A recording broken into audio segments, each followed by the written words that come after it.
dari 2 pekan, bencana banjir dan longsor melanda Sumatera. Namun hingga kini, bantuan kepada korban masih belum merata. Upaya pemulihan warga pun masih jauh panggang dari api. Dalam rapat percepatan penanganan bencana pekan lalu, pemerintah memperkirakan biaya rehabilitasi dan rekonstruksi mencapai 51,81 triliun rupiah. Presiden Prabowo Subianto juga menambahkan anggaran untuk pemerintah daerah yang terdampak di Aceh, Sumatera Utara, dan Sumatera Barat mencapai 4 miliar rupiah. Lebih tinggi dari yang diusulkan oleh Kemendagri yaitu 2 miliar rupiah. Tapi pertanyaannya, apakah anggaran menjadi solusi utama penanganan bencana? Selengkapnya dalam ulasan Istana.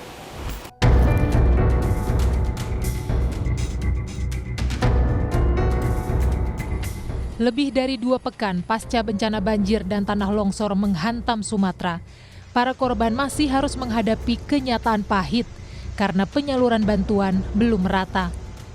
Perjuangan mencari bantuan dilakukan warga Kecamatan Sitahuis, Tapanuli Tengah.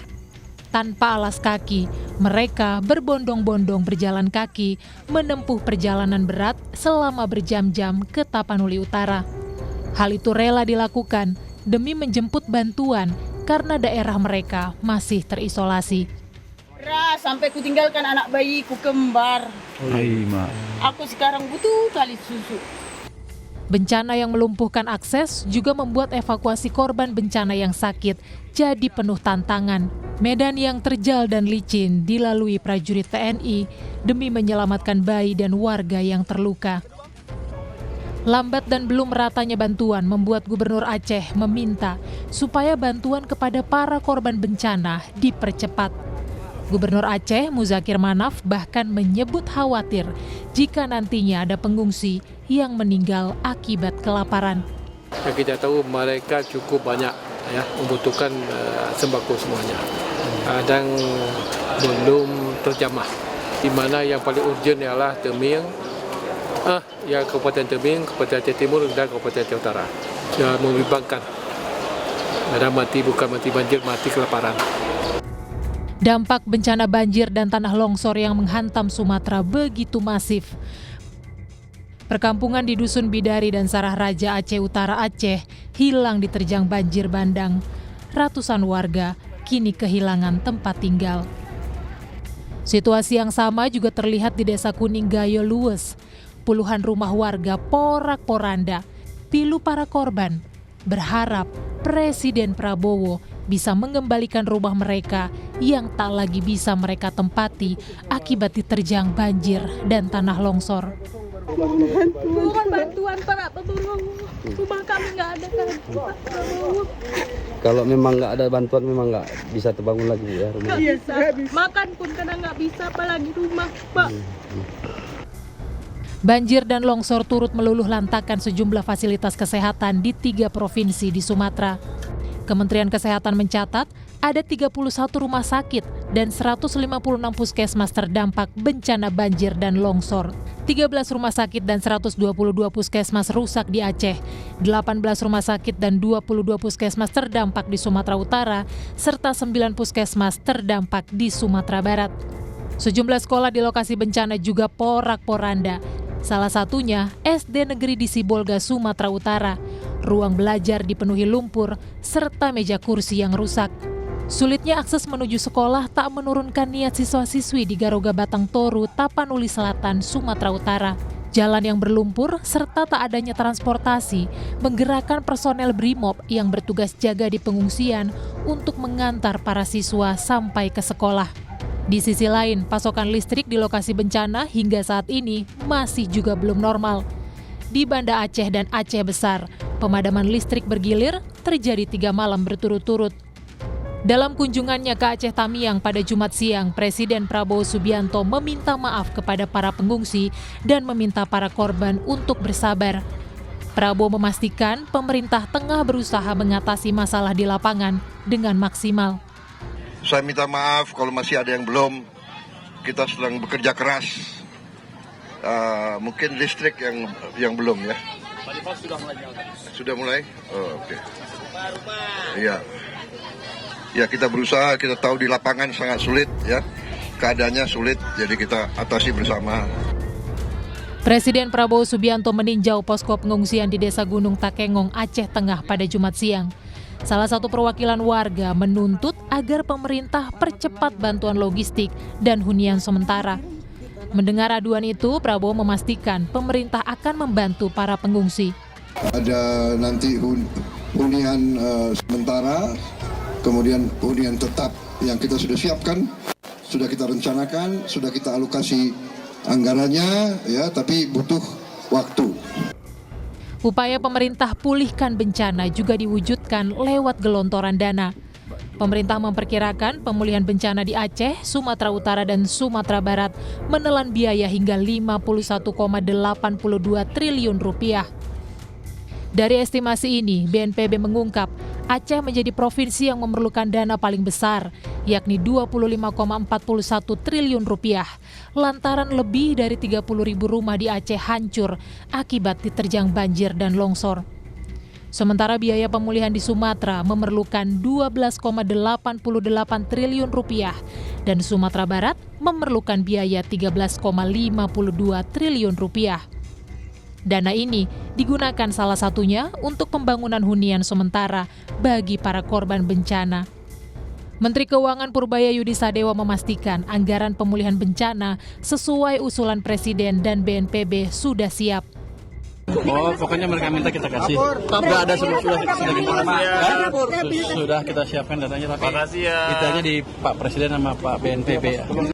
Soal anggaran rehabilitasi bencana, Presiden Prabowo juga mewanti-wanti pejabat agar tak korupsi anggaran untuk penyintas bencana. Saya tidak mau ada pihak-pihak yang menggunakan bencana ini untuk memperkaya diri. Bencana di Sumatera meninggalkan jejak pembalakan hutan besar-besaran dengan adanya temuan kayu gelondongan yang menumpuk di sejumlah lokasi.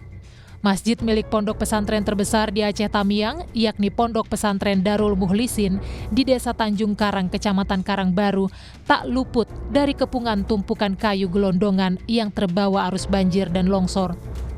Sebelumnya, tumpukan kayu gelondongan juga terlihat di Desa Garoga Batang Toru, Tapanuli Selatan, dan Desa Anggoli, Tapanuli Tengah, Sumatera Utara.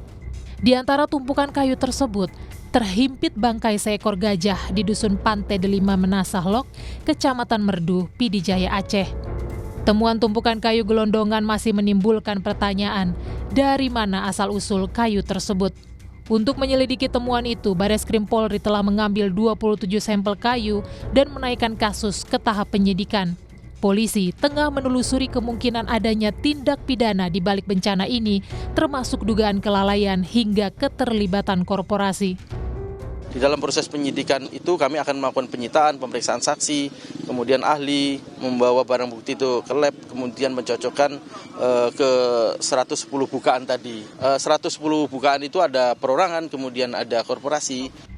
Sementara itu, Menteri Lingkungan Hidup Hanif Faisal menyatakan telah menghentikan operasional sejumlah perusahaan yang diduga berkontribusi menyebabkan bencana di Sumatera. Saya telah menghentikan semua kegiatan operasional semua perusahaan di Das Batang Toru ya. Kalau yang di Batang Toru ada 4 perusahaan yang kita hentikan kegiatan, tetapi tidak berhubungan dengan Das Garoga karena alirannya beda. Aliansi Masyarakat Adat Nusantara menyebut bencana Sumatera tidak semata disebabkan oleh alam, melainkan kontribusi dari kesalahan arah keputusan politik dan perusakan hutan.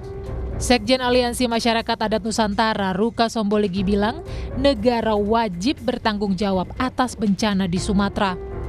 Jadi bencana di Sumatera ini bukan bencana alam, tapi bencana karena keputusan-keputusan politik.